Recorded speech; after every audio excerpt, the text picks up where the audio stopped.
Ibu bapak, saudari-saudara, sobat Komsos yang terkasih dalam Kristus, selamat berjumpa kembali dengan renungan Minggu Komsos Gereja Santa Maria Immaculata Paroki Tarakan. Hari ini kita memasuki Minggu Biasa yang ke-21. Bacaan Injil yang akan kita renungkan diambil dari Injil Lukas bab 13 ayat 22 sampai dengan 30. Dalam kutipan ini, Yesus memberikan sebuah kiasan kepada kita para muridnya ketika ada orang yang bertanya, "Tuhan, sedikit sajakah orang yang diselamatkan?"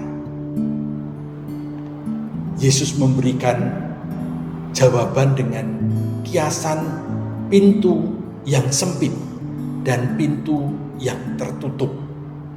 Apa maksudnya?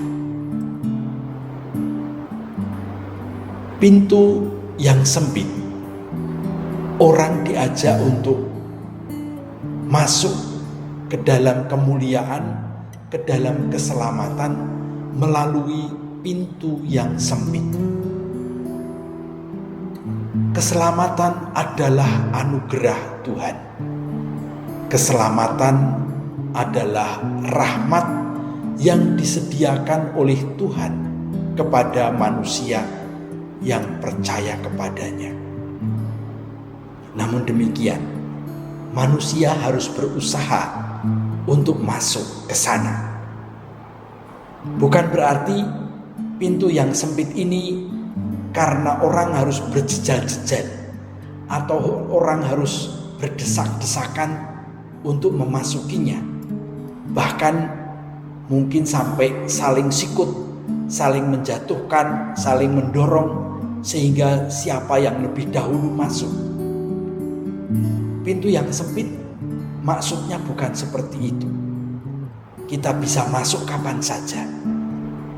Namun pintu ini sempit, artinya kita tidak bisa memegahkan diri atau membesarkan diri dengan kesombongan kita untuk masuk ke dalam keselamatan.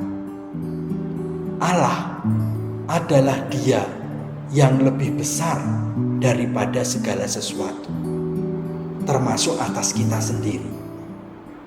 Maka kalau kita ingin masuk ke dalam keselamatan yang ditawarkan Allah, kita harus berani mengecilkan diri kita. Kita harus berani merendahkan diri kita. Supaya apa? Supaya Allah dapat menuntun kita. Supaya Allah dapat mengarahkan kita. Supaya Allah dapat menunjukkan kepada kita jalan-jalannya yang Dia kehendaki. Bukan kita yang menentukan. Seringkali kita merasa lebih pintar daripada Allah. Seringkali kita merasa lebih tahu apa yang harus kita lakukan daripada Allah. Maka kita sering memaksa Allah supaya mengikuti apa yang kita inginkan. Maka pintu keselamatan itu sempit, supaya kita mengecilkan diri kita, supaya kita merendahkan diri kita di hadapan Allah yang maha besar itu. Pintu yang tertutup, dikatakan dalam Injil, orang berteriak-teriak, "Tuhan, Tuhan, bukakanlah kami pintu. Kami sudah makan dan minum bersama dengan Engkau." Dan ada suara, "Enyahlah kamu, saya tidak mengenal kamu." Apa arti kiasan pintu yang tertutup ini? Kita seringkali merasa sudah mempunyai jaminan keselamatan. Lalu kita lupa diri. Kita terlena. Tahu-tahu pintu sudah tertutup. Pintu yang tertutup mengajak kita untuk menyadari supaya kita jangan sampai lupa berjaga. supaya kita tidak terlena dengan kepuasan diri, kadangkala ada orang yang merasa bahwa saya pasti diselamatkan karena saya sudah menyumbang banyak untuk rumah ibadat. Saya sudah membangun rumah ibadat di mana-mana. Saya sudah menyumbang untuk yatim piatu. Saya sudah mengunjungi panti asuhan di mana-mana dan memberikan sumbangan yang besar. Saya pasti diselamatkan Tuhan. Memang itu semua kita lakukan sebagai perwujudan dari iman kita kepada Tuhan yang telah mencintai kita. Namun dengan kiasan pintu yang tertutup, Yesus mengingatkan kita, jangan sampai kita terlena dengan apa yang seolah-olah menjadi jasa kita. Seolah-olah kita harus menerima keselamatan karena kita sudah punya tabungan kesalehan yang besar. Sekali lagi, keselamatan adalah anugerah, pemberian gratis dari Tuhan, bukan ditentukan oleh kita. Kita harus berjaga terus-menerus dari awal sampai akhir, jangan sampai terlena. Ketika kita terlena dan pintu sudah tertutup, maka kita tidak akan masuk ke dalam keselamatan itu. Mungkin cerita ini memberi ilustrasi. Pada suatu hari, Tuhan berkeliling di dalam surga dan Tuhan merasa panas. Surga tidak sejuk lagi. Maka dia memanggil Petrus. Petrus, kenapa surga sekarang tidak sejuk?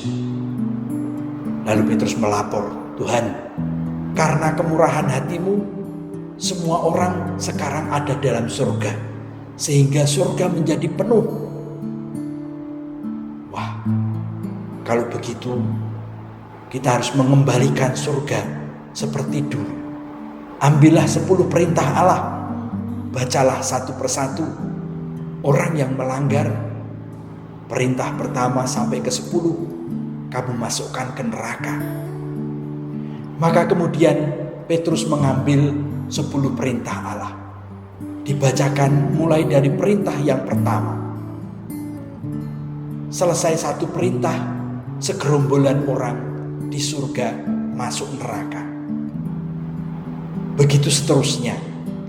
Sampai perintah ke-7. Tinggal seorang pastor tua sendirian. Tuhan kaget. Petrus, tinggal satu orang ini. Iya Tuhan, kalau saya baca terus, dia saya kira juga masuk ke dalam neraka. Wah, kalau demikian, surga menjadi sepi ya. Kalau begitu, panggil mereka kembali masuk ke surga. Lalu pastor tua itu protes. Mengapa tidak bilang dari dulu kalau keadaannya seperti ini? Lalu Tuhan berkata, ketahuan sekarang siapa yang tidak tulus hatinya. Masukkan dia ke neraka. Cerita ini mungkin menjadi cerita lucu, tetapi bagi saya memberi gambaran bahwa Allah yang menyediakan keselamatan. Jasa-jasa kita dihitung oleh Tuhan, tetapi tidak menentukan. Maka marilah kita beragama, menjalankan agama kita sebagai sarana menuju keselamatan. Jangan kita menjadi fanatik, bahkan menjadi terlalu keras dengan sesama kita karena berbeda agama. Agama adalah sarana yang diberikan Tuhan untuk membantu kita kepada keselamatan. Tuhanlah Sang Juru Selamat kita. Amin.